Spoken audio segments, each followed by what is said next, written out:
नमस्कार दोस्तों। एक कहावत है, जो तन लागे सो तन जागे। जी हाँ, जिसके तन को लगती है वही जानता है, बाकियों के लिए तो हास्य का विषय होता है। और आप सभी देख भी रहे होंगे, आज न्यूज़ चैनल पे आप सभी को काफ़ी मज़ा भी आ रहा होगा। जिस हिसाब से एक डिबेट चल रही है आईएमए के रिप्रेजेंटेटिव और बाबा रामदेव के बीच में, लेकिन इन सभी के बीच में मेरी एक सजेशन है आपको कि कुछ भी जो है ऐसा कदम मत उठाइएगा। अगर आपके आसपास आपके घर में कोई भी जो है बीमार व्यक्ति है, जो बीमारी चल रही है, देश में महामारी चल रही है, जो पैंडेमिक है, अगर उससे ग्रस्त है तो कोई भी ऐसा काम नहीं कीजिएगा जिससे उनकी ज़िंदगी में कोई जो है प्रॉब्लम आ सके। प्रॉपर ट्रीटमेंट, प्रॉपर उपचार, जो प्रिस्क्राइब चीज़ें हैं, दवाइयाँ हैं, वो सारी उनको दीजिएगा। मेरे एक दोस्त हैं, टेलीग्राम चैनल पे मेरे साथ जुड़े हुए हैं, कुछ दिन पहले बताया कि सर मैं बीमार हूँ, तो मेरी एक ही रिकमेंडेशन थी और मैं सभी को इनफेक्ट कहता हूँ, मैं ये कहता हूँ कि जो भी बुखार आपको आज की डेट में हो रहा है उसको हल्का फुल्का मत लो।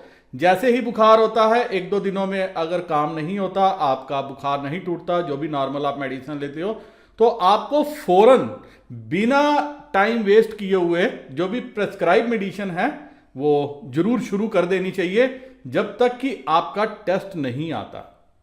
क्योंकि टेस्टिंग में अभी कल उन्होंने कहा कि सर 7 दिन हो गया मेरा बुखार नहीं टूटा और मेरा पॉजिटिव आया। सुन के मुझे निराशा हुई। मैंने कहा कि आप फौरन दवाई शुरू करो। तो बहस किस चीज़ पे लग रही है कि सर्वश्रेष्ठ कौन?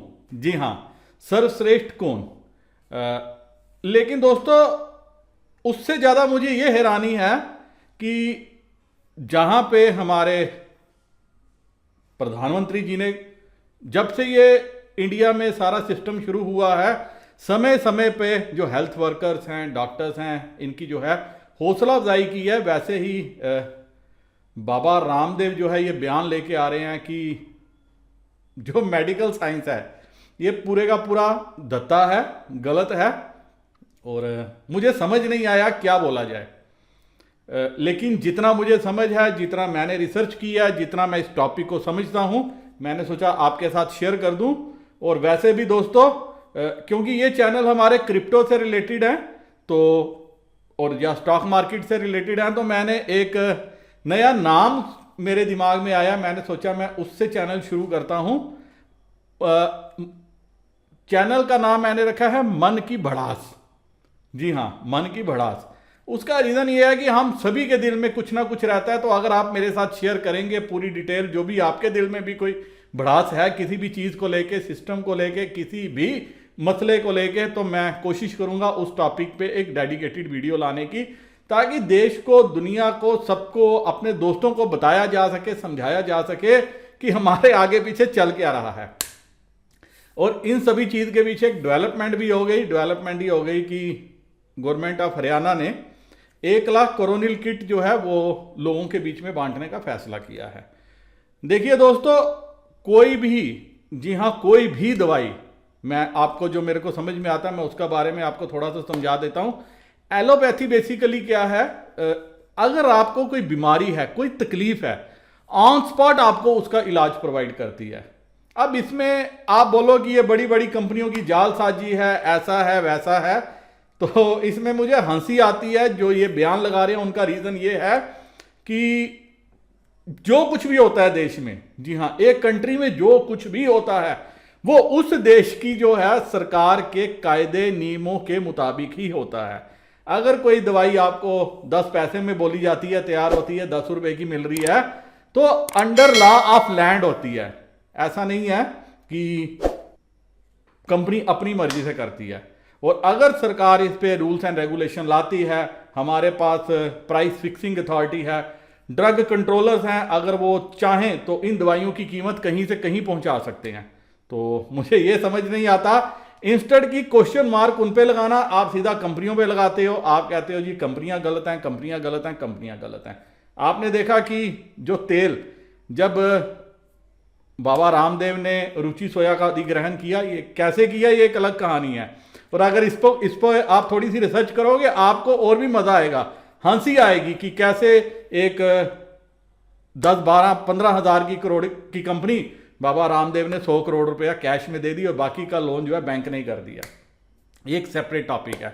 लेकिन जब ये कंपनी का अधिग्रहण हुआ, आप तब के इंटरव्यू देखिए, जरूर आपको थोड़ी रिसर्च करनी पड़ेगी, तब ये बताया गया था कि ये कंपनी इंडिया में आई है, हमने अधिग्रहण किया, अब हम क्या करेंगे, किसानों को ज़्यादा पैसा देंगे और ग्राहकों को जो तेल है वो सस्ते में मिलेगा। और आज आप देखिए कि कहाँ से कहाँ कीमत पहुंच गई है।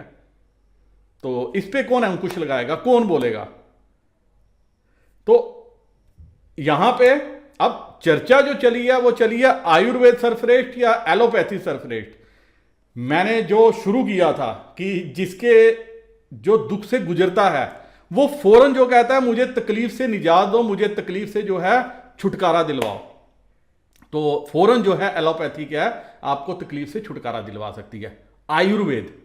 आयुर्वेद अपने आप में पूरी साइंस है। आयुर्वेद में हर चीज का जो है वो तोड़ निकाला गया, निचोड़ निकाला गया। आप चाइना में अगर स्टडी करेंगे, चाइनीज पद्धति को देखेंगे, चाइनीज के बाद वहां की जो है मैंने जहां तक देखा था जब मैं चाइना विजिट कर रहा था, तो वो लोग भी आयुर्वेद की पद्धति पे ही अपनी मैक्सिमम मेडिसिन जो है वो बनाते हैं। वहां पे मैंने बहुत ही कम दवाइयों की दुकानें देखी हैं। तो जब कभी मैं विजिट करता था तो मैं इंडिया से ही लेके जाता था। लेकिन दोस्तों एक बार मुझे जुकाम हुआ तो मैं चला गया लोकल स्टोर पे, मैंने कहा कोई जुकाम की दवाई दो, तो जो उन्होंने मुझे पाउडर दिखाया वो कहते हैं कि ये आपका फॉर एवर आपको जुकाम नहीं होगा, लेकिन उसकी कीमत उन्होंने दिखाई कोई तकरीबन 15-16 हज़ार रुपये। तो हम तो यहाँ 5 रुपए की टिकिया या 10 रुपए की टिकिया से अपना जुकाम ठीक कर देते हैं। और जो आयुर्वेद है ये आपको बचपन से ही अपनाना पड़ता है। ये ऐसा नहीं है कि आपको बुखार हुआ और आपने कोई आयुर्वेद की गोली ले ली और आपका बुखार टूट जाएगा। टाइम लगेगा, जी हाँ टाइम लगेगा। और अगर किसी को टाइफाइड हो जाए, मलेरिया हो जाए, कुछ हो जाए, उसके लिए एलोपैथी का ही सहारा लेना पड़ेगा। आयुर्वेद, होम्योपैथी बेस्ट जो है इलाज की पद्धति है। लेकिन अगर आयुर्वेद को, होम्योपैथी को आप बचपन में अपने साथ लगाओ तो ये आपको कभी लाइफ में प्रॉब्लम नहीं आने देगा। इस चीज को मैं भी एग्री करता हूं। लेकिन क्या आपके पास इतना टाइम है? क्या जिस दौड़ से हम निकल रहे हैं, सारा सारा दिन मोबाइल पे लगे रहते हैं, सारा सारा दिन हम इंटरनेट पे लगे रहते हैं, आयुर्वेद ने तो यह भी बताया कि आदमी के सोने का टाइम कौन सा होना चाहिए, जागने का टाइम कौन सा होना चाहिए, सूर्य उदय से पहले आपको जागना है, भोजन कब करना चाहिए, आपका भोजन 7-7:30 बजे हो जाना चाहिए, आपके शरीर में जो अग्नि है वो भोजन को पचाने का काम करती है। वहां यह भी बताया गया कि आप जब भोजन खाओगे ऊपर से पानी नहीं पियोगे। ये सारी चीजें बताई गई हैं। आयुर्वेद तो यह भी कहता है कि आपको मांस का सेवन नहीं करना चाहिए। तो क्या सारी चीजों से आप दूर रह सकते हो? अगर नहीं रह सकते तो आपको बीमारियां भी होंगी, सब कुछ होगा, और उसका इलाज जो है वो एलोपैथी है, जो फौरन आपको इलाज जो है उसका जो आपकी बीमारी का इलाज देगी।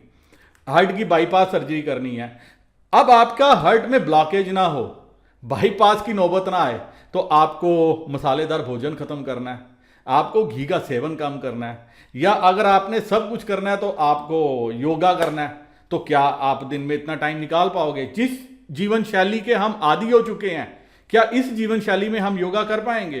क्या 10 मिनट मात्र टीवी ऑन करने के बाद हम योगा करेंगे? इनफैक्ट मैंने काफ़ी कोशिश की फ्रैंकली स्पीकिंग, लेकिन मुझे टाइम ही नहीं मिल पाता। तो मुझे लगता है कि आपके पास भी शायद टाइम की कमी ही रहती होगी।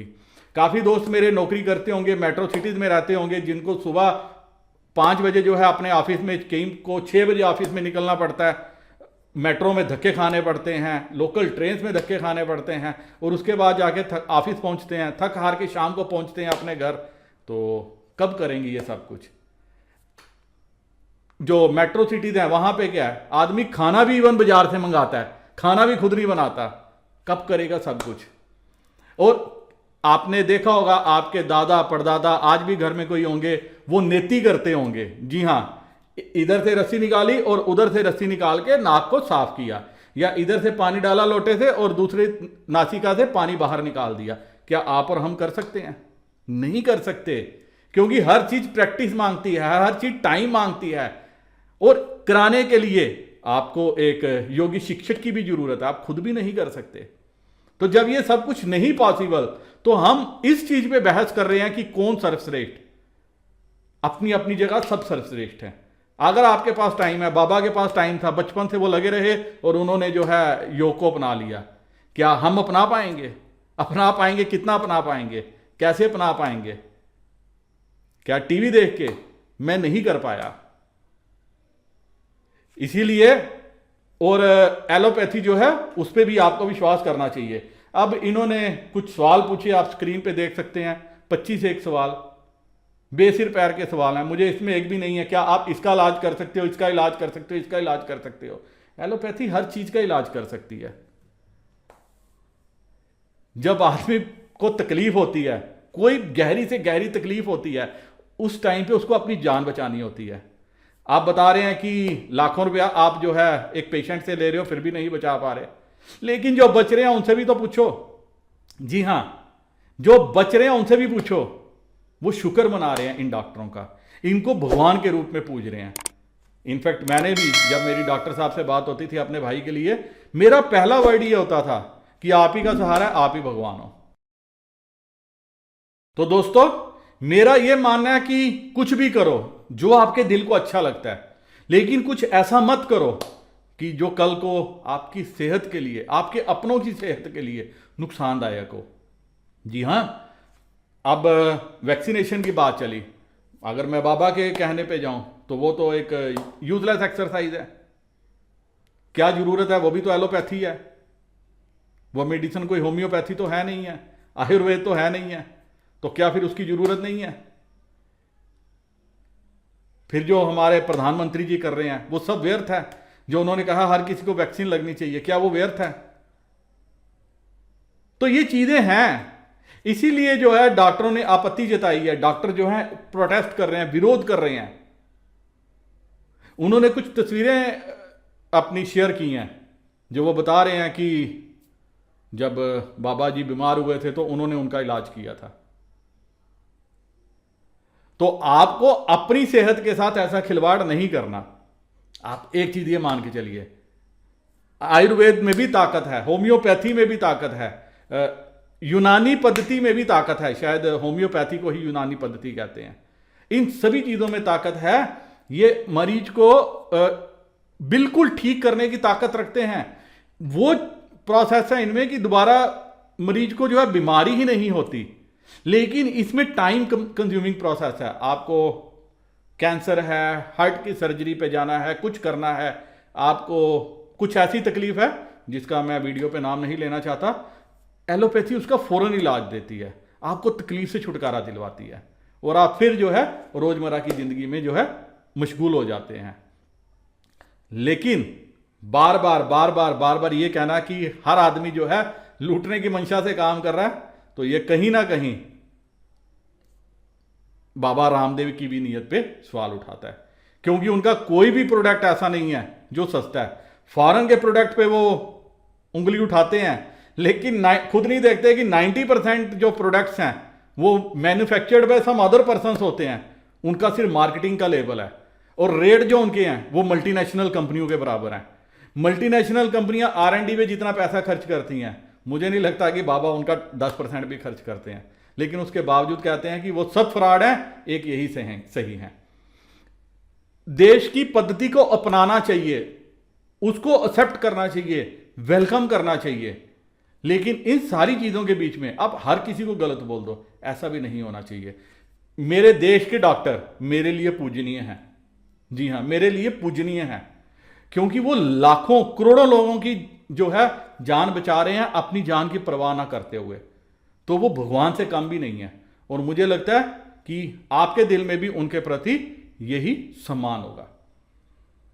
इसीलिए दोस्तों, ये एक वीडियो मेरे को लगा कि मुझे बनाना चाहिए, आपके साथ शेयर करना चाहिए, ताकि आप भी जो है थोड़ा सा जो डिबेट चल रही है उसमें पार्ट लो, लोगों को समझाओ, और कुछ भी ऐसा मत करो जिससे कल को आपकी या आपके परिवार की जिंदगी पे कोई मुसीबत आन पड़े।